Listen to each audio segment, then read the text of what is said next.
Ma question faisait allusion à la prophétie qui parlait des scandales qui allaient arriver dans le... Bon, enfin, on n'a pas précisé, mais qu'il y aurait des scandales et tout. Et donc, ma question, elle est la suivante. Comment de façon pragmatique, en tant que chrétiens, comment de façon pratique et concrète devons-nous réagir à ce genre de scandale-là, avec l'actualité des réseaux sociaux? On serait tenté de se prononcer et tout ça. Quel est le conseil du Seigneur sur l'attitude à avoir? Ok. Amen. Alors, comme vous avez vu, je sais que la plupart d'entre vous ont déjà sûrement entendu parler du serviteur du prophète T.B. Joshua. Voilà. On parle depuis plusieurs années par les prodiges, les miracles, les temps de prière, etc. Donc la prophétie annonce que le monde évangélique va être secoué par des scandales. Et ça, c'est le premier, un des plus grands. Et je te le dis, il y en aura d'autres durant le long de l'année. Alors, la question de Pasteur Prisca est très importante parce que ta réaction est très importante. L'Esprit du Seigneur nous a dit par la prophétie de ne rien dire en bien ou en mal, de ne pas rentrer dans la délation, de ne pas rentrer dans le jugement, de ne pas rentrer dans le jugement. Alors c'est le conseil que je veux te donner. Si quelqu'un est appelé serviteur de Dieu, est-il vrai ou faux? Mais si toi-même à un moment donné, tu as vu certains aspects surnaturels se manifester dans sa vie, des aspects surnaturels, même si ce n'est pas tout le temps, mais c'est arrivé 1, 2 ou 3 fois, où certaines choses se sont accomplies, fais très attention au type de paroles et de propos que tu vas tenir. Je veux qu'on lise ce passage-là.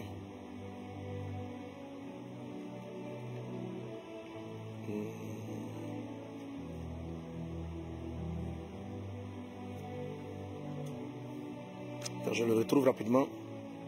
De Matthieu.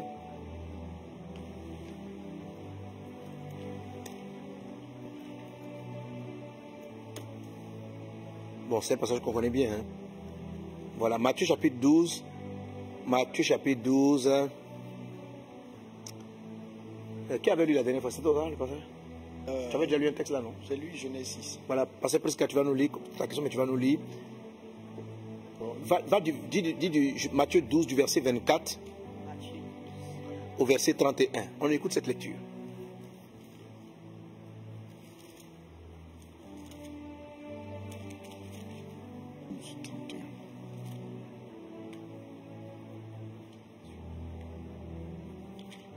Matthieu 12, du verset 24 au verset 31. Il est écrit: les pharisiens ayant entendu cela dire, cet homme ne chasse les démons que par Belzébul, prince des démons.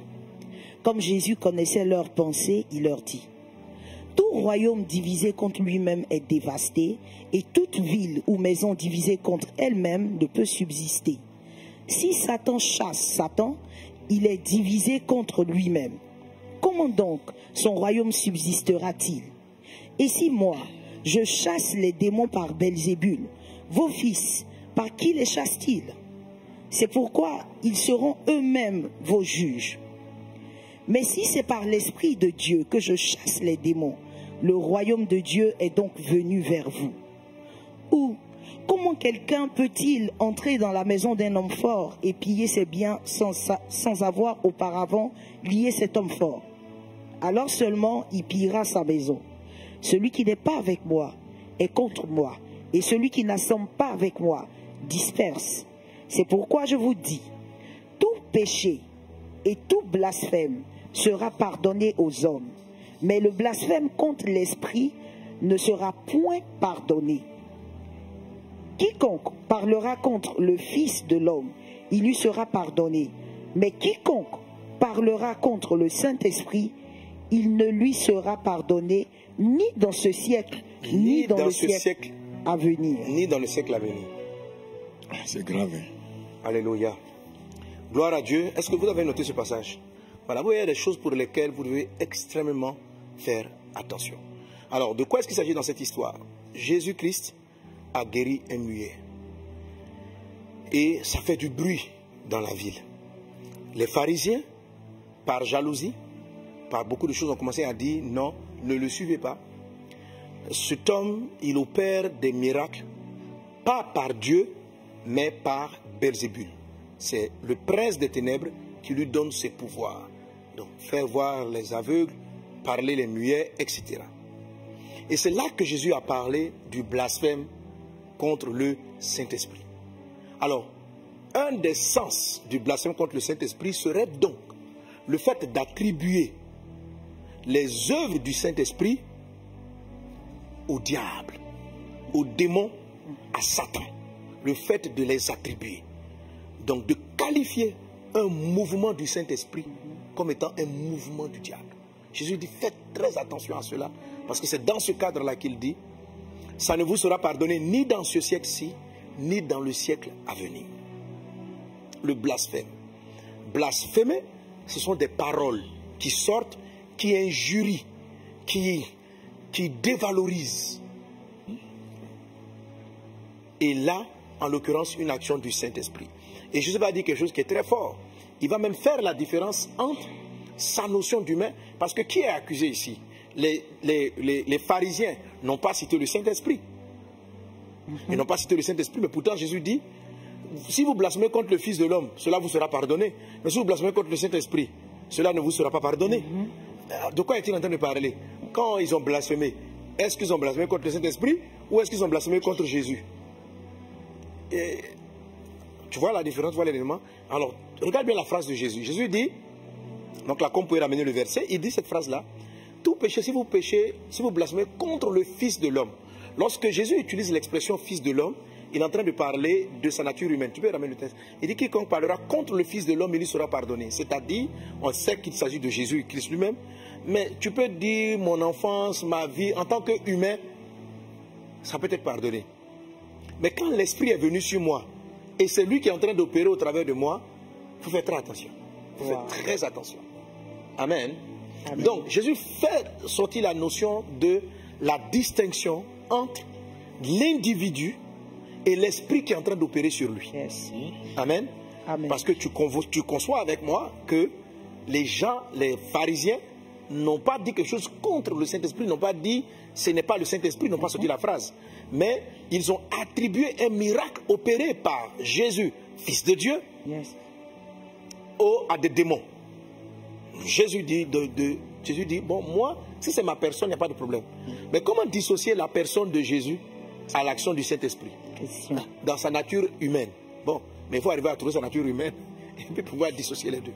Donc l'idéal, en fait, mon ami, c'est de te taire. C'est de te taire. Alors pourquoi Jésus-Christ fait cette distinction et pourquoi Dieu nous met en garde de ne pas, de faire très attention à la manière dont nous qualifions les choses?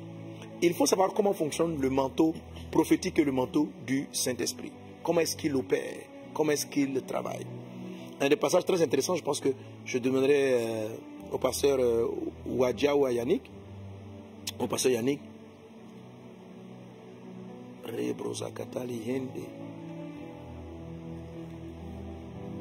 J'ai mis cette référence. Oh, voilà. Dans le livre de 2 Rois, chapitre 13, verset 20. 2 Rois, chapitre 13, verset 20 à 21.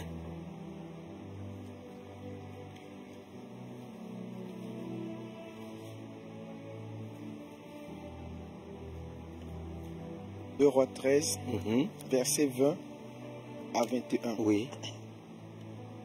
Élisée mourut et on l'enterra. L'année suivante, des troupes de Moabites pénétrèrent dans le pays. Et comme on enterrait un homme, voici, on aperçut une de ces troupes. Et l'on jeta l'homme dans le sépulcre d'Élisée. L'homme alla toucher les os d'Élisée. Il reprit vie et se leva sur ses pieds. Amen. Amen. Voilà. Le prophète Élisée est mort. Ça, c'est la mort physique. Il est mort physiquement jusqu'à devenir un squelette. Malgré qu'il soit mort jusqu'à devenir un squelette, le manteau prophétique était resté. Et un mort qu'on a jeté dans le tombeau est revenu à la vie parce que la puissance était toujours opérante malgré qu'il soit mort. Yes. Qu'est-ce que c'est en train de dire par rapport au Saint-Esprit et à l'action du Saint-Esprit? Il peut arriver qu'un homme sous l'onction meure sur le plan spirituel, s'éteigne sur le plan spirituel, dévie de la voix de Dieu sur le plan spirituel, mais n'empêche que Dieu ne se répand pas de son onction et de ses dons. Amen. Les dons seront toujours opérants. Wow. La présence peut être là pendant que lui-même il est mort. Il n'a pas besoin d'être vivant. Pendant qu'il est mort, les ossements là n'ont pas de vie. Élisée ne fait plus rien, mais la puissance était toujours active. Wow. C'est cette puissance là du Saint-Esprit que Dieu dit de ne pas agresser, de ne pas, il ne faut pas en parler, il faut la laisser. Parce que ça va te créer de sérieux problèmes et des péchés qui ne seront ni pardonnés dans cette vie-ci, ni dans la vie future. Il dit dans ce siècle-ci, ni dans le siècle à venir. C'est quel péché qu'on ne pardonne pas sur 2 ou 3 siècles d'affilée. Ok? Donc, il faut faire très attention. Je vous en supplie par les compassions de Dieu. Faites très attention. Des hommes de Dieu, des hommes où à un moment donné par Dieu, peuvent s'éteindre, peuvent pécher, peuvent se détourner de Dieu. L'orgueil, en tout cas, beaucoup de choses peuvent leur arriver. Mais même si cela venait à leur arriver, et c'est cette grâce-là que David a saisie. Spirituellement parlant, Amen. Saül qui avait été oint par Dieu, Yes. Saül qui avait été oint par Dieu comme roi, s'est éloigné de son Dieu. Au point d'aller consulter des invocateurs de mort. Autrement dit, quelqu'un aurait pu dire que Saül est rentré dans la nécromancie. Saül est rentré dans des pratiques abominables. Oui, il arrive il peut arriver, si ça arrivait à Saül, que des hommes de Dieu qui à un moment donné ont reçu vraiment un manteau divin, à un moment donné puissent aller invoquer parce qu'ils cherchent des réponses spirituelles. Saül, avant, quand il invoquait Dieu, Dieu lui répondait. Il va dire à la nécromancienne, il va lui expliquer, il dit au prophète, j'ai cherché Dieu de la manière dont tu le cherchais, par l'Urim, le Tunim, il va citer tous ces moyens-là. Dieu ne lui a pas répondu. Et il est parti voir la nécromancie.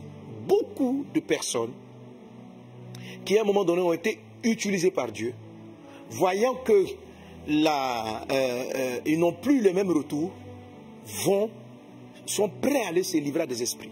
Je veux dire à tous mes frères, serviteurs et servantes de Dieu, le salut, gardez votre foi, allez au ciel est plus important que la gloire que vous aurez sur la terre.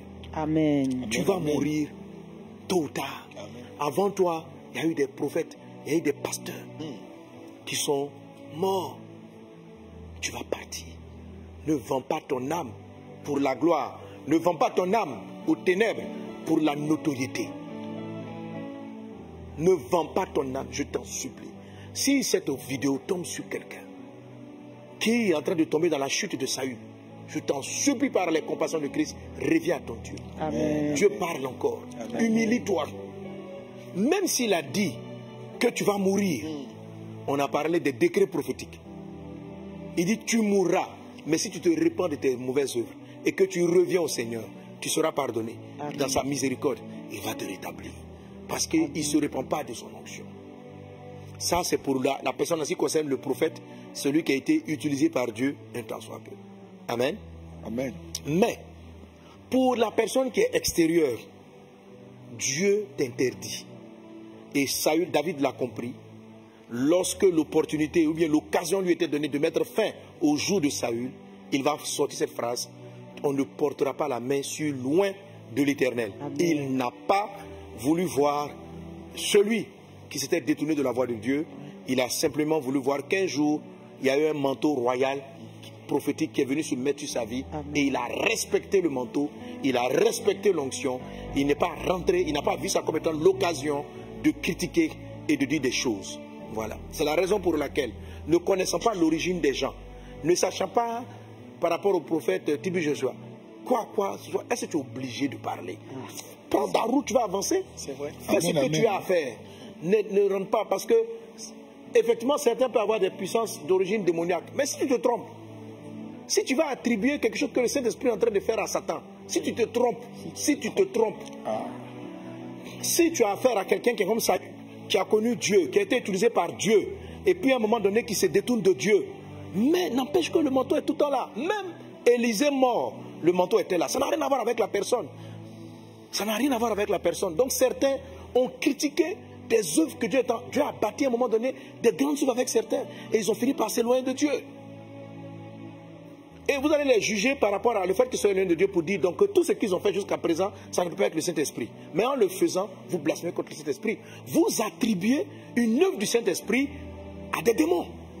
Et dès cet instant-là, il faut savoir ceci. Quand une fois je demandais à Dieu, ça veut dire quoi, on n'est pas pardonné? Il dit, l'Esprit me dit, je n'ai pas dit la condamnation qui arrive. Je dis simplement que ça ne t'a pas pardonné. Autrement dit, ce crime-là, tu vas le payer. On ne peut pas le porter à la croix. Donc, la condamnation qui vient avec ça, là, tu vas l'assumer. Et la condamnation est diverse et variée.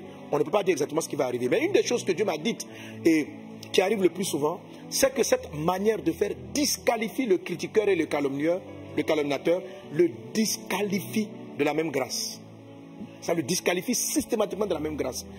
Là, si quelqu'un a bâti des maisons par l'Esprit de Dieu, il a construit un temple par l'Esprit de Dieu, Dieu lui a parlé, il a construit un temple, il a fait des choses par l'Esprit de Dieu, et que toi tu te lèves, tu dis non, c'est parce qu'il fréquente les francs menuisiers, c'est parce qu'il fait ça. Dieu, l'Esprit du Seigneur a fait le travail, et toi tu commences à qualifier ça. Il faut savoir que dès cet instant, ce n'est pas dit que tu vas aller en enfer, mais tu seras déchu de bâtir quoi que ce soit pour Dieu. C'est-à-dire que comme Dieu a accordé la grâce, Dieu ne va pas te pardonner. Ça ne te sera pas pardonné. Tu seras toujours un pasteur avec un petit bâtiment de rien du tout. Tu seras condamné parce que toi tu dis que le Saint-Esprit n'est pas capable de faire construire un grand bâtiment à moins qu'on ne soit allié. C'est fini. Donc si Dieu avait prophétisé dans ta vie au préalable que tu devais construire des temples partout, tu n'en construiras pas. C'est terminé. C'est la raison pour laquelle beaucoup de pasteurs, ils ne peuvent pas bâtir. Ils ne peuvent pas bâtir parce qu'ils ont critiqué. Dans la critique, un jour ils sont tombés sur vraiment un démon qui a bâti, tu avais raison, ce n'était pas le Saint-Esprit. Mais un jour tu as critiqué un bâtisseur qui ne faisait pas le Saint-Esprit parce que tu as surpris 2 ou 3 attitudes qui sont négatives. Tu te dis, ah, s'il se comporte mal aujourd'hui, c'est que c'est un faux prophète. Oui, peut-être à l'instant là, il est en train de mal prophétiser. Mais Saül devant la nécromancienne, le Saül qui a été oint par Samuel, ce n'est pas la même personne. Mais à un moment donné, il y a eu un changement. Est-ce que tu étais assis à lui là-bas quand il a changé? Donc tu ne sais pas. Et tu ne sais même pas à quel moment certaines personnes vont se repentir. Il y a des choses que Dieu gère que nous ignorons. Il est préférable de nous taire par rapport à cela et puis d'avancer parce qu'on ne comprend pas. C'est pareil avec le prophète Tibi Joshua. Les miracles sont-ils venus par Dieu? À un moment donné, il y a eu des trucs qu'on ne sait pas. Donc, si vous vous mettez là pour dire, ah, le miracle, ressusciter les morts, guérir des maladies étranges, vous sera enlevé. J'ai vu cela arriver à des églises. Des gens qui ont attaqué que l'onction qui fait tomber. Ils ont attaqué ça. J'ai dit non, comment le Saint-Esprit fait tomber? Eux-mêmes, là, quand ils prient, là, Dieu fait plus à eux. Ils enseignent bien, ils prêchent bien, mais le surnaturel, ils vont plus noter là-dedans. Et non, tu ne peux pas vivre ça. Tu peux pas vivre ça. Quelqu'un est en train de faire des croisades, Dieu gagne des âmes. Toi, tu viens, non, c'est pas bête. Oh frère, c'est fini. Tu ne vas plus faire la même chose. Tu vas prier après, Père, utilise-moi. Ça ne viendra pas. Ça ne viendra pas. Ça, lentement, on ne te pardonne pas. Maintenant, après, les autres, là, tu vas aller au paradis parce que tu as cru au Seigneur Jésus. C'est fort, ouais. Tu vas aller au ciel. Alléluia. Que Dieu te bénisse. Donc, gardez-vous. Dieu dit cette saison-là. Et quand cela va arriver, alors pourquoi des scandales comme ça vont arriver? À cause du manteau du réveil qui arrive. Ok? Il y a une grande abondance qui arrive. Donc, quand Satan a entendu des prophéties du genre, il y a un grand réveil. Parce que ça fait des années que nous tous et que tous les prophètes annoncent un grand réveil. Qui va se manifester par des choses qu'on n'a jamais vues. Qui va se manifester par des choses qu'on n'a jamais vues.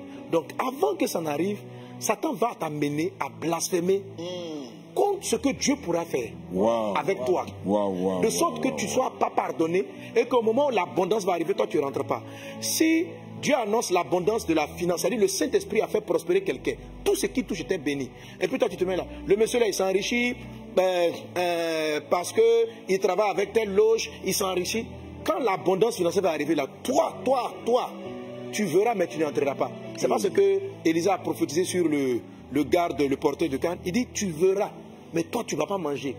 L'Esprit Saint est venu dire que demain il y aura à manger en abondance. Lui, il se lève pour dire, ça là, ça ne peut jamais arriver. Il est mort, il a vu la nourriture, il n'a pas mangé, il n'a pas profité. Donc, il y a un grand réveil qui s'apprête à arriver. Les choses qu'on a vues avec le prophète Tibi Joshua vont arriver encore plus graves. Amen. Alors, Amen. dès cet instant, tous les oins qui sont potentiellement préparés à rentrer dans cette dimension, à ce genre de miracle-là, sont dans leurs propos, ils vont se disqualifier bientôt. Tu veux rentrer, tu veux juger, tu veux apporter ton avis, frère, il faut te taire et puis tu vas avancer ta vie. Parce que ce que tu ne sais pas, il ne faut pas ce que tu ne sais pas. Que Dieu vous bénisse abondamment. J'ai pris du temps sur cette question, je la trouve tellement importante. Que Dieu nous garde.